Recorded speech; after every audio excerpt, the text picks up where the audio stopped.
सरकार पे भरोसे मत रहिए, सरकार को मजबूर करिए कि वो हमारे भरोसे रहे। देश की संसद में रात की 1:30 बजे तक बैठता हूं हमारे आदिवासी भाइयों की आवाज उठाने के लिए, तो यहां पर मुझे 5 बजे तक बैठने में कोई दिक्कत नहीं है।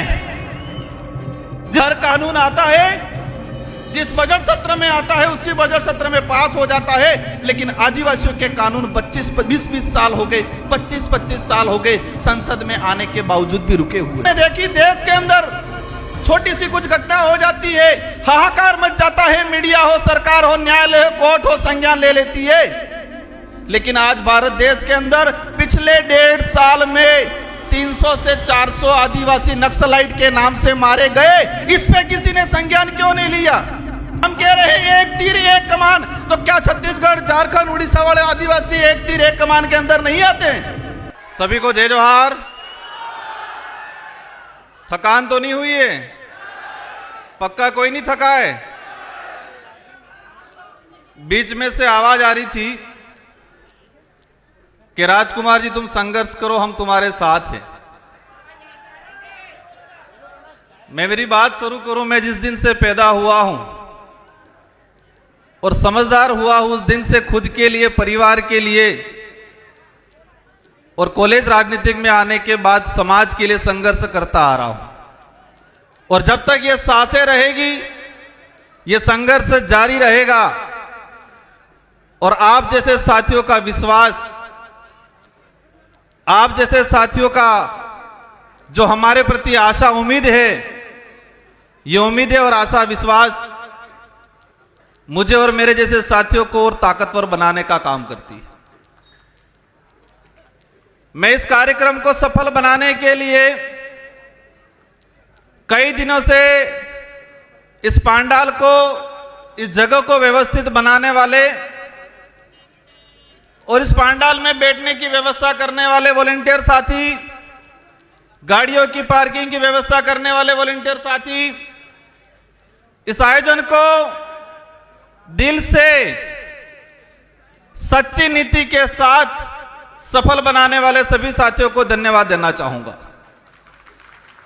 33वें आदिवासी सांस्कृतिक महासम्मेलन, इस सम्मेलन में पूरे देश के आदिवासी समुदाय इस हमारे पांडाल में विराजमान है और सुबह से लगा के अनेक सोपानों के अंदर कार्यक्रम सफल हुए। 1-1:30 बजे हम पहुंचे और तब से अनेक वक्ताओं को सुना। आपने भी सुना, मैंने भी सुना। सबने अच्छी अच्छी बातें की, अधिकतर बातों पे तालियां बजी, अधिकतर बातों पे जयकारे लगे। एक बात कॉमन निकल के आई कि हमें संघर्ष करना है। सभी वक्ताओं की तरफ से जो बात आई उसमें एक कॉमन निकल के आई कि हमें संघर्ष करना है। और यह संघर्ष किस लिए करना है? अपने समाज के हक अधिकारों के लिए करना है, जल जंगल जमीन बचाने के लिए करना है। और फिर बात आई कि संघर्ष कैसे करेंगे? तो एकजुट होंगे तो संघर्ष होगा, ये बात आई। फिर नारे लगे, एक तीर एक कमान, आदिवासी एक समान। हम जिस मंच से, जिस जगह से हम बोलते हैं, हम जहां खड़े हैं, हम जहां बैठे हैं, अगर इस शब्द की यही पालना नहीं होती है तो संगठित नहीं हो सकते। और संगठित नहीं हो सकते तो हम संघर्ष नहीं कर सकते हमारे हक अधिकारों के लिए। साथियों, इस देश के अंदर 2011 की जनगणना के हिसाब से 140 करोड़ के आसपास पॉपुलेशन है और इसमें आदिवासियों की बात आती है। 10 करोड़ 43 लाख आदिवासी समुदाय जो रिकॉर्डली है। 3 से 4 करोड़ आदिवासी अपने कागजी आदिवासी प्रमाण पत्र लेने के लिए संघर्ष कर रहा है देश में। आज 2026 है और 2026 के हिसाब से अगर बात करें तो भारत देश के अंदर रिकॉर्डली जो आदिवासी है 13 करोड़ के आसपास है और 5 करोड़ के आसपास संघर्ष कर रहा है। नॉर्थ ईस्ट का देख लो, साउथ का देख लो, हमारे गुजरात का देख लो, महाराष्ट्र का देख लो।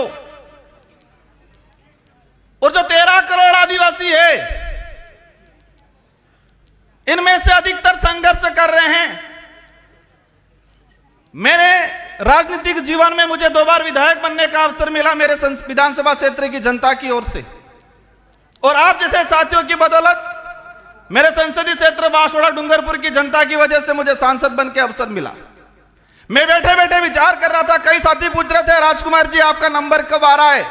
मैं मन ही मन हंस रहा था कि देश की संसद में रात की 1:30 बजे तक बैठता हूं हमारे आदिवासी भाइयों की आवाज उठाने के लिए, तो यहां पर मुझे 5 बजे तक बैठने में कोई दिक्कत नहीं है। जिस देश की संसद में भूखे प्यासे रात की 1:30 बजे तक बैठा हूं आदिवासियों की आवाज बनने के लिए, तो मुझे यहां पर रात की 6 बजे 7 बजे 8 बजे तक बैठने में कोई दिक्कत नहीं है। मन ही मन हंस रहा था। साथियों, संघर्ष करना है तो संघर्ष करना है तो पेशेंस रखना है हम सबको। मैं बात कर रहा था 13 करोड़ के आसपास आदिवासी है इस देश के अंदर रिकॉर्डली।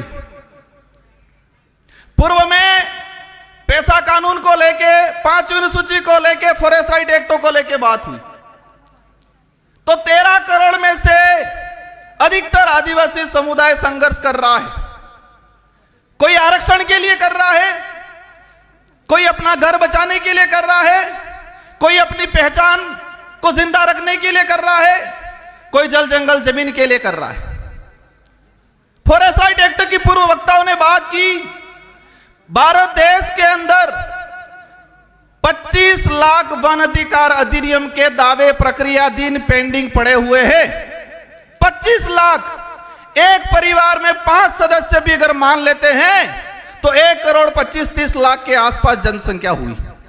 मतलब यह हुआ पहला संघर्ष कि वन विभाग के अंदर रहने वाला भारत देश का आदिवासी 1,30 लाख के आसपास, जो सरकारी रिकॉर्ड है, मेरा रिकॉर्ड नहीं है, जो फॉरेस्ट राइट एक्ट के तहत दावे प्रक्रियाधीन चल रहे हैं, 1,30 लाख आदिवासी वन विभाग में बैठा हुआ संघर्ष कर रहा है और कागज में नहीं आया है, रिकॉर्ड में वो 1 करोड़ और होगा।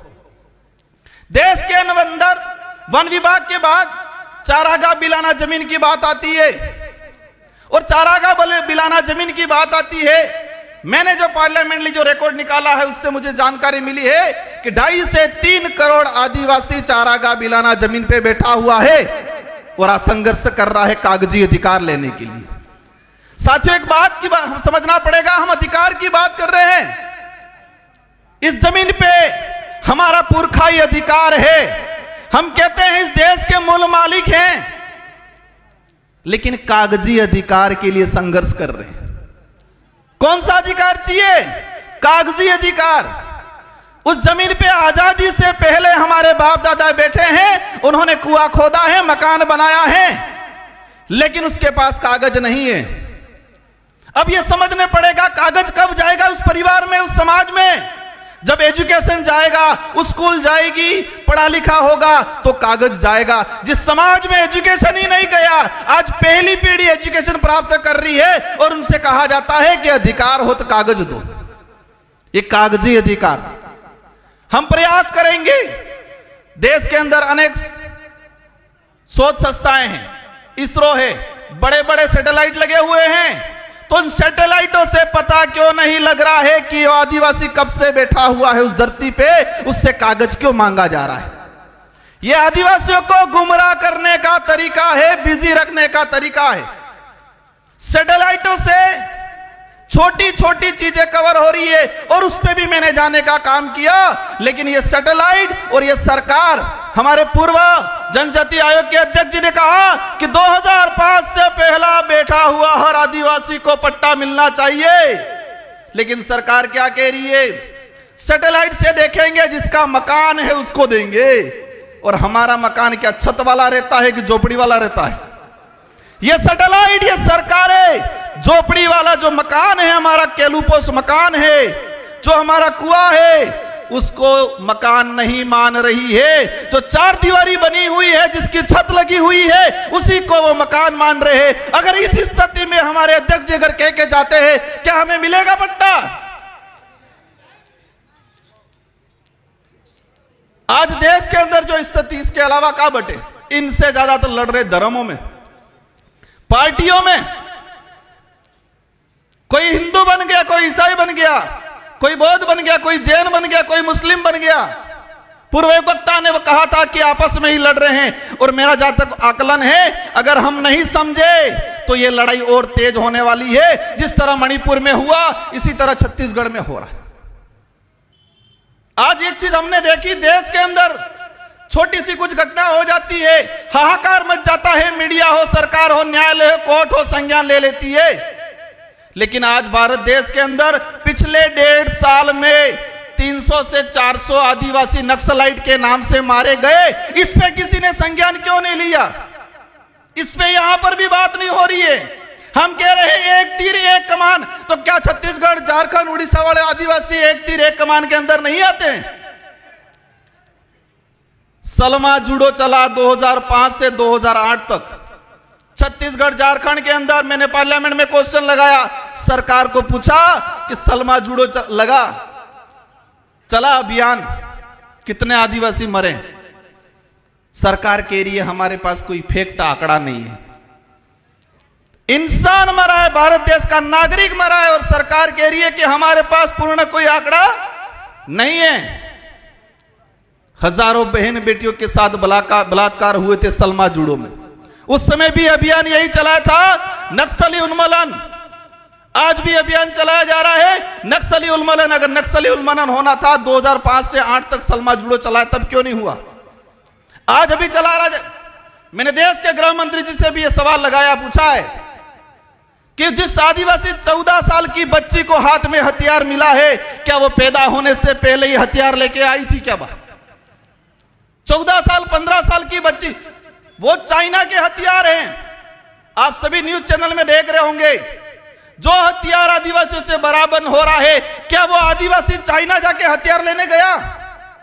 उन आदिवासियों को हथियार पकड़ाने वाले कौन उद्योगपति है, कौन राजनेता है? जब तक इनका खुलासा नहीं होगा, आदिवासी इधर भी रहेगा, फौज में भी आदिवासी, उधर भी आदिवासी। मर कौन रहा है? आदिवासी मर रहा है। आदिवासी नहीं होती, देश का किसान कौम का, गरीब कौम का आदमी मर रहा है, वो भी फौज में कौन जाएगा? क्या उद्योगपति अडानी अंबानी का नेता बेटा जाएगा फौज में? आज देश के अंदर हजारों हेक्टर, लाखों हेक्टर जमीन पिछले 5 सालों के अंदर लीज पे दिए फॉरेस्ट। एक चीज देखा, मेरे अंदर भी पहले डर था, जो कोई कार्यक्रम कराते उनको भी डर रहता है कि कोई कुछ बोल नहीं दे, पीछे हमारे को पुलिस पूछेगी। डर से लड़ाई नहीं लड़ी जाएगी। डरोगे तो मरोगे। हम सच्चाई के लिए लड़ रहे हैं तो लड़ना पड़ेगा। अगर हम जो बात बोल रहे हैं सरकार लिख के दे दे ये गलत है, जो बात हम पार्लियामेंट में बोल सकते हैं वो बात इस मंचों से भी होनी चाहिए आप लोगों के द्वारा। मैंने कहा था मुझे बारी नहीं मिलेगी चलेगा, मैंने यह भी कहा था कि मुझे नहीं बोलना, मैं सुनना चाहता हूं। साथियों, मैंने पिछले सम्मेलन आयोजन कमेटी का सम्मान करता हूं सभी का। मैंने पिछली बार में कहा था कि हम जो हर साल आयोजन करते हैं, जितने जो वक्ता अपनी बात रखते हैं, एक मेमोरेंडम बनाए, प्रस्ताव बनाए और वही डेलीगेशन राष्ट्रपति से मिले, प्रधानमंत्री से मिले, सारे राज्यों के मुख्यमंत्री से मिले। ये करना पड़ेगा। बाकी हम सांसद बन जाएंगे, विधायक बन जाएंगे, इनमें से बेटे फिर जो जिनके मंशा है वो बन जाएंगे, होना कुछ नहीं है। देश के अंदर 47 आदिवासी सांसद आते हैं। मेसा कानून 2.5 से 3 करोड़ आदिवासी नगर निकाय, नगर पालिका क्षेत्र के अंदर आज अतिक्रमणकारी के रूप में उसकी पहचान की जा रही है। 2.5 से 3 करोड़ आदिवासी म्युनिसिपल एक्ट शेड्यूल्ड एरिया के अंदर स्पष्ट कहा गया है। और इसका मैंने पार्लियामेंट में 2001 से, साथियों एक बात जानना आज कि देश की संसद को भी देखा है, राजस्थान की विधानसभा को भी देखा है, लेकिन हर कानून आता है जिस बजट सत्र में आता है उसी बजट सत्र में पास हो जाता है, लेकिन आदिवासियों के कानून 20-20 साल हो गए, 25-25 साल हो गए संसद में आने के बावजूद भी रुके हुए। मेसा कानून 2000 में आया, 2003 में इसकी कमेटी की रिपोर्ट आ गई और आज तक पेंडिंग पड़ा हुआ है, क्योंकि वो आदिवासी के हित का था। मेसा कानून आता तो शहरीकरण के इलाके में जो आदिवासी रह रहा है उसको विशेष राइट मिलते, उसकी जमीन रिजर्व हो जाती।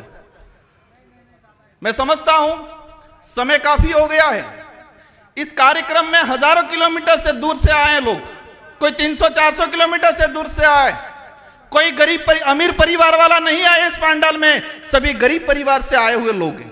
क्योंकि अमीर तो आरक्षण ले लिया, नेता बन गया, अधिकारी बन गया, अपनी मस्ती में आधुनिक सुख सुविधाओं को संभोग करने में मस्त है। सारे ऐसे नहीं होंगे, 10% हैं हमारे बीच में अधिकारी कर्मचारी आए हुए, इनका सम्मान करता हूं मैं, लेकिन अधिकतर रिजर्वेशन का लाभ लेके हुए घर पे बैठे हुए। इस पंडाल में मजदूरी करने वाला भाई आया हुआ है। और यह बात भी समझना भाइयों, आजादी की लड़ाई देख लो, अंग्रेजों से लड़े हो, मुगलों से लड़े हो, राजा रजवाड़ों से लड़े हो, उनसे लड़ाई किसने लड़ी है? आदिवासी ने लड़ी है। और आदिवासी में भी किसने लड़ी है? जो गरीब था उसी ने लड़ी है भाइयों। बिरसा मुंडा को हम याद करते हैं, वो गरीब परिवार से थे। संविधान सभा में जयपाल सिंह मुंडा ने बात रखी थी। और एक बात सबको जानना पड़ेगा कि संविधान सभा में अगर जयपाल सिंह मुंडा नहीं होते, 1875 का जो अधिनियम है, जो हमारे प्रावधान थे, जो 1950 के संविधान के अंदर सम्मिलित नहीं होते, वो जयपाल सिंह मुंडा को आज हम भूलते जा रहे हैं। साथियों, बातें अनेक हैं, लेकिन मेरी 2 से 3 बातें आपसे अपील है। अधिकतर सरकार पे भरोसे मत रहिए, सरकार को मजबूर करिए कि वो हमारे भरोसे रहे। उल्टा करना है, हम सरकार के भरोसे नहीं, सरकार समय आने पर लोकतांत्रिक जो व्यवस्था है उस दौरान हमारे भरोसे बैठे, यह तय करना है। वो कैसे करना है आप समझ जाओ। और एक चीज देखी मैंने, 13 करोड़ के आसपास आदिवासी है, इसमें से 29 राज्य हैं, और 29 राज्य में सबसे ज्यादा आदिवासियों की संख्या किस राज्य में है? सबसे ज्यादा आदिवासी संगठन किस राज्य में है? सबसे ज्यादा आदिवासी ST reserve MLA seat, MP seat किस राज्य में है?